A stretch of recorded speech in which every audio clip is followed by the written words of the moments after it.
dramatic news. Spicer quits amid White House feud. White House Press Secretary Sean Spicer resigned on Friday following his disagreement with President Donald Trump's decision to appoint Anthony Scaramucci, a Wall Street financier, as the new communications director, according to multiple White House officials. It's a dramatic end for Spicer's White House tenure, which has been marked by combative exchanges with reporters in the briefing room and a rocky relationship with the president, who never warmed to the former Republican National Committee communications official. It also marks a potential new direction for the White House communications shop, which has struggled to keep up with the flood of developments regarding the Russia investigations while trying to push Trump's ambitious, yet stalled, legislative agenda. Spicer's departure is the latest for an administration that already has seen its communications director, national security advisor, deputy chief of staff and vice president's chief of staff leave or announce their imminent departures. Trump thanks Spicer for his service in a statement delivered by Deputy Press Secretary Sarah Sanders during a rare on-camera press briefing on Friday, and delivered a true-to-form compliment. "I am grateful for Sean's work on behalf of my administration and the American people. I wish him continued success as he moves on to pursue new opportunities. Just look at his great television ratings," Trump said of Spicer. Sanders will take over as press secretary, and Spicer will stay on until August. When Spicer found out about Trump's interest in bringing Scaramucci on board on Thursday night, he vented to confidants that he did not think Scaramucci could handle a major media campaign and didn't deserve the job, one of the confidants said.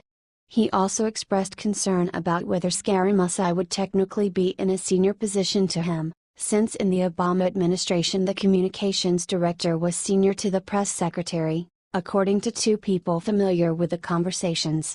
"He's never done communications in his life," said another person who spoke to Spicer about his thoughts on Scaramucci.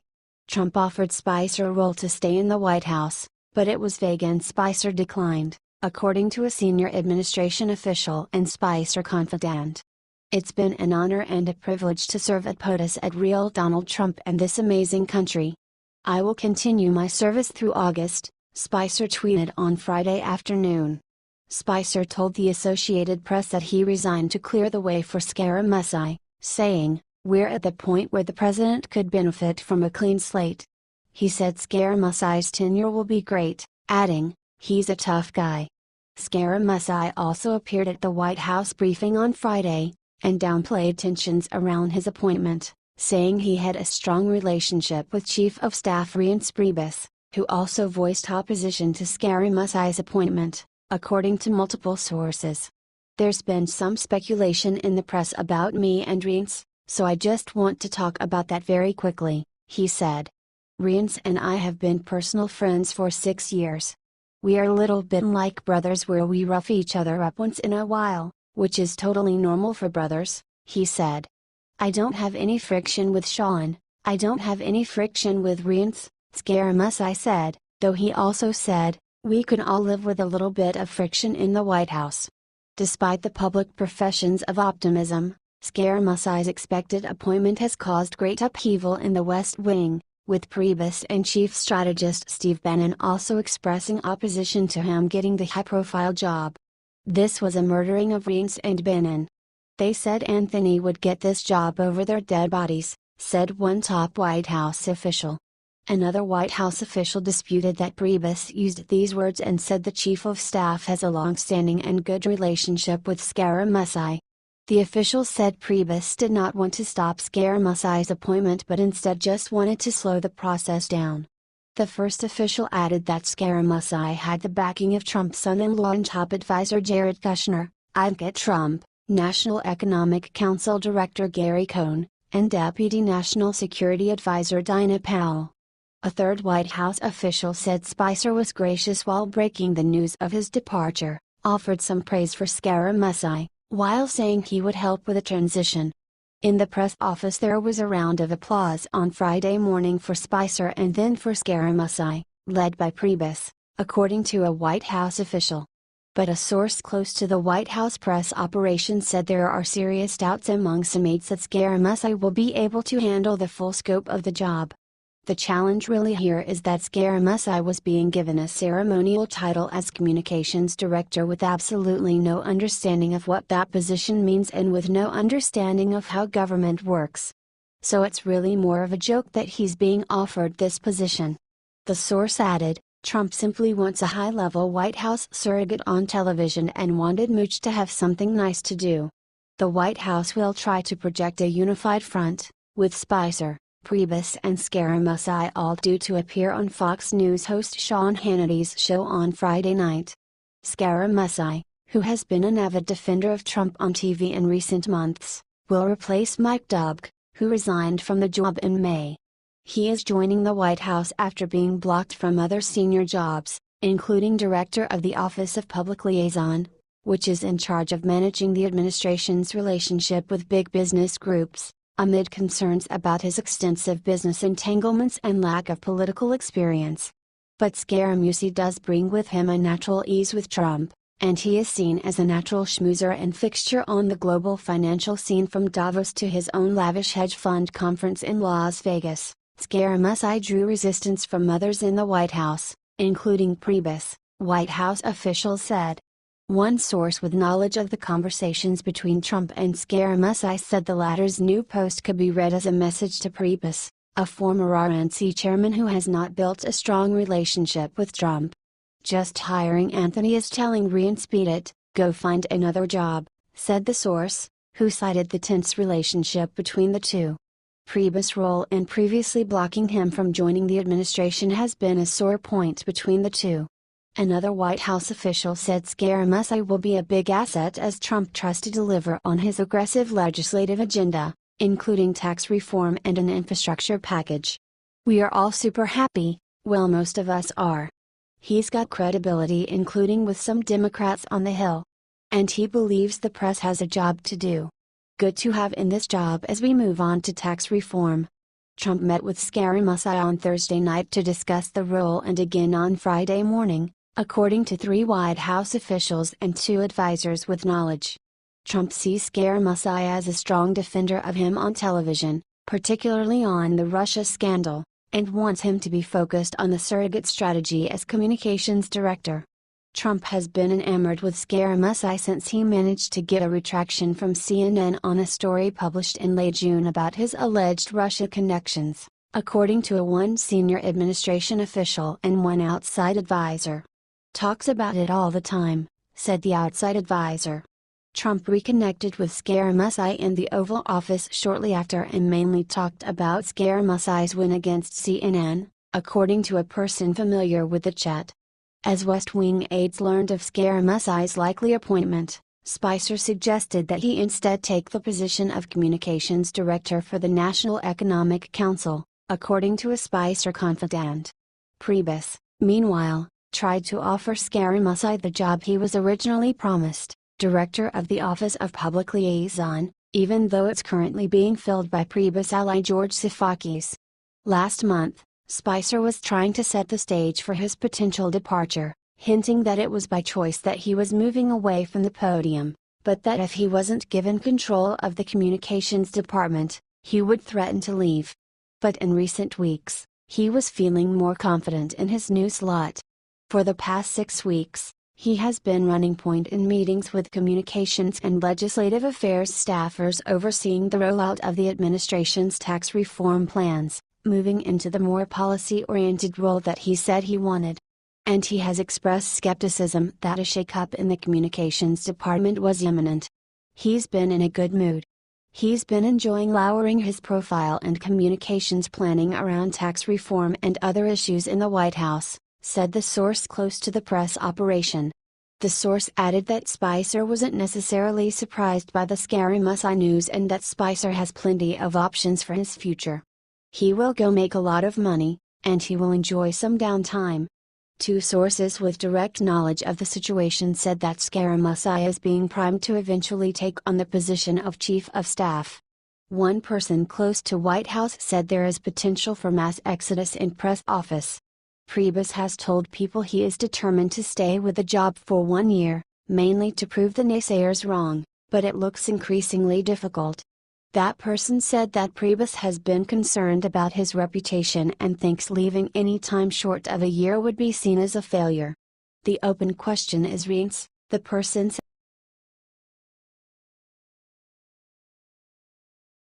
White House seeks to downplay discord at first briefing after shakeup.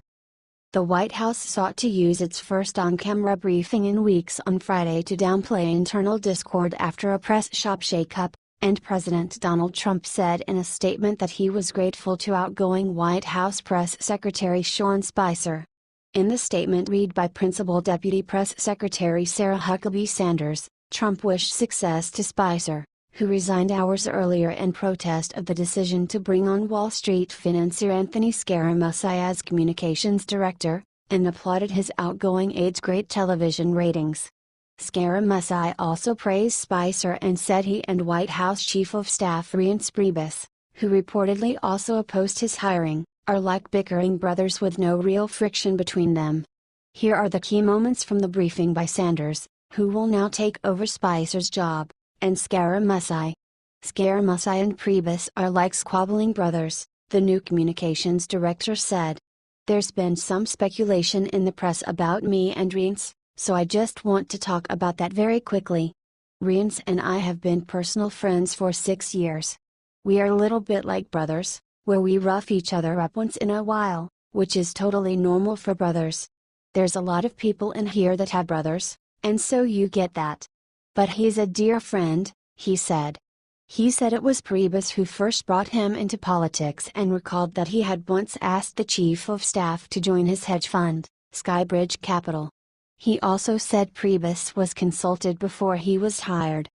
I would love to have Sean here, Scaramucci said of Spicer, insisting there was no friction. Okay, so his attitude is, if Anthony's coming in, let me clear the slate for Anthony. And I do appreciate that about Sean, and I love him for it, he continued. But I don't have any friction with Sean. He also said he had no issues with Priebus, though he said we can all live with a little bit of friction in the White House. Scaramucci would not commit to on-camera briefings. If she supplies hair and makeup, I will consider it, okay? But I need a lot of hair and makeup, John, Scaramucci told ABC News' John Carl as he gestured toward Huckabee Sanders, before offering a more serious answer. I don't know. Maybe, he said. This is the press secretary. I'm up here today only because I think it's the first day. We made a mutual decision that it would make sense for me to come up here and try to answer as many questions as possible. But the answer is, we may.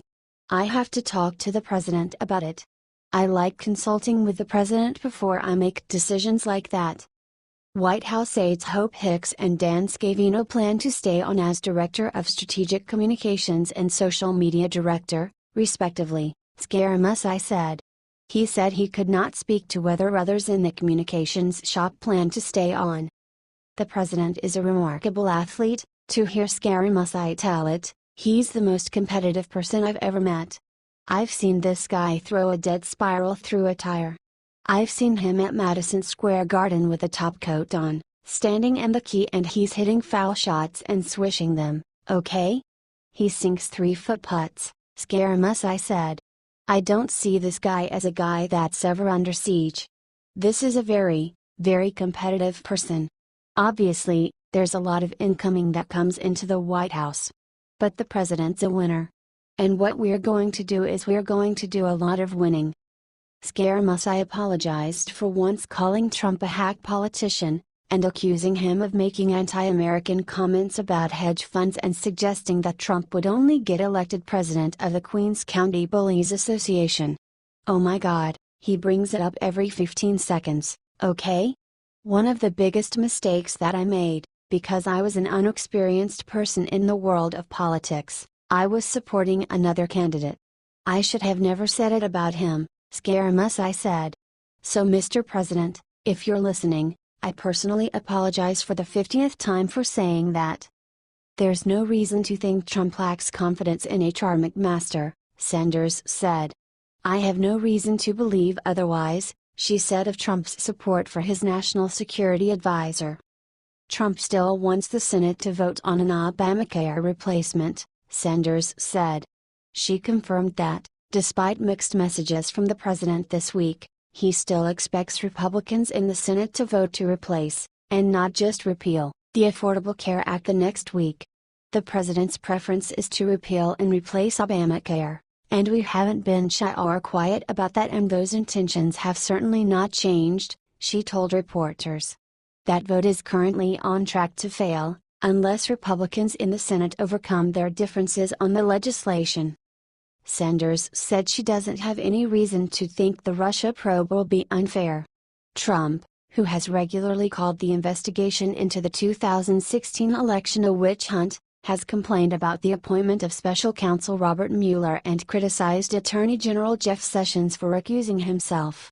Trump defenders inside the White House and outside it have been critical of the team assembled by Mueller, complaining that attorneys brought in to work on the probe donated to prominent Democrats. Earlier Friday, counselor to the president Kellyanne Conway said questions about Mueller's team should be asked in the interest of transparency. At the White House podium, Sanders would not say whether donations to Trump's political foes should disqualify people from working for Mueller. "I don't know that we're putting out a litmus test," she said, referring further questions to outside attorneys.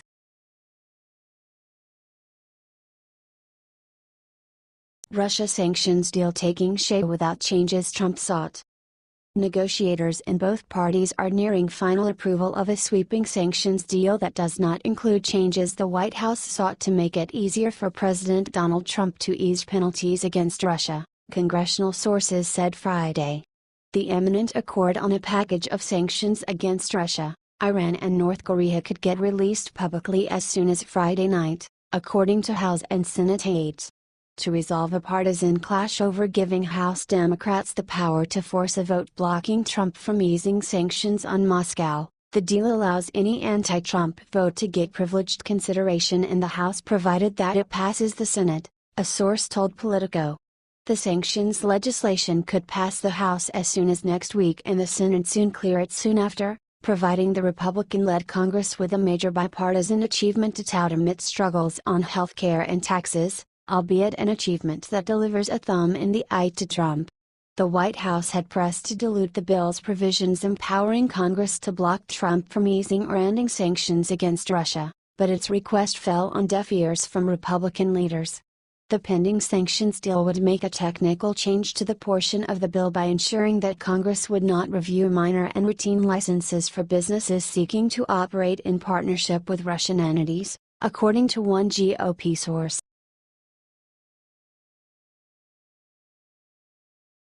Trump Jr., Manafort in negotiations with Grassley about testifying next week. Senate Judiciary Chairman Chuck Grassley is in negotiations with representatives of Donald Trump Jr. and Paul Manafort about his request that they testify publicly before his panel next week, according to a spokesman, and is reiterating his threat to subpoena them if necessary. As of Friday afternoon, Grassley had not heard from a third requested witness, Glenn Simpson, according to Grassley spokesman Taylor Foy. Simpson is co-founder of the firm Fusion GPS, which commissioned the now infamous dossier of unsubstantiated allegations about President Donald Trump's alleged ties to Russia. Chairman Grassley and Ranking Member, Dianne Feinstein have made clear that they intend to hear from all witnesses for next Wednesday's hearing, Foy said in a statement Friday. Of course the preference would be voluntary cooperation, however Chairman Grassley has been authorized to compel testimony, if necessary, from the witnesses. Foy added that under the committee's rules, subpoenas can be used to compel appearances at a committee hearing or private deposition, as well as to compel the production of documents. Grassley has said he wants to hear from representatives of all the witnesses by the end of the week. Public testimony by Trump Jr. and Manafort would amount to a major spectacle on Capitol Hill, giving Democrats a chance to question two men who have become central figures in the investigation into the Trump campaign's ties to Russia. Trump Jr. organized and Manafort attended a meeting last year with a Russian lawyer that was billed in an email as a chance to provide dirt on Hillary Clinton as part of a Kremlin-backed campaign to help Trump win the presidency. The official topic of next Wednesday's hearing is oversight of the Foreign Agents Registration Act.